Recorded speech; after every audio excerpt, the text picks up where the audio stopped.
നടിയും നർത്തകിയുമായ ശോഭന സോഷ്യൽ മീഡിയയിൽ പങ്കുവച്ച ചിത്രങ്ങളാണ് ഇപ്പോൾ ശ്രദ്ധ നേടുന്നത്. ബ്ലാക്ക് ആൻഡ് വൈറ്റിൽ എടുത്ത 2 ചിത്രങ്ങളാണ് താരം പങ്കുവച്ചിരിക്കുന്നത്. ചിത്രത്തിലെ ആദ്യത്തെ ആകർഷണം ആ കണ്ണുകളിൽ തന്നെയാണ്.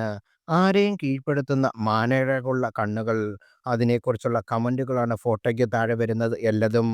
"എന്റെ ഏറ്റവും നല്ല സുഹൃത്തായ വെങ്കിട്ട് രാം പകർത്തിയ ഫോട്ടോകൾ" എന്ന് പറഞ്ഞാണ് ശോഭന തന്റെ ഇൻസ്റ്റാഗ്രാമിൽ ചിത്രങ്ങൾ പങ്കുവച്ചത്. 1980-ൽ ബാലതാരമായി അഭിനയ ലോകത്തേക്ക് വന്നതാണ് ശോഭന. ട്രാവൻകൂർ സഹോദരിമാരായ ലളിത, റാണി, പത്മിനിമാരുടെ പാരമ്പര്യത്തെ പിന്തുടർന്ന് സിനിമയിലെത്തിയ ശോഭന ആദ്യ ചിത്രത്തിലെ അഭിനയത്തിന് തന്നെ മികച്ച ബാലതാരത്തിനുള്ള പുരസ്കാരം നേടി. തന്റെ 14-ാമത്തെ വയസ്സിലാണ് ശോഭന നായികയായി അരങ്ങേറിയത്. ബാലചന്ദ്രൻ മേനോന്റെ ഏപ്രിൽ 18 എന്ന ചിത്രത്തിലൂടെയായിരുന്നു അരങ്ങേറ്റം.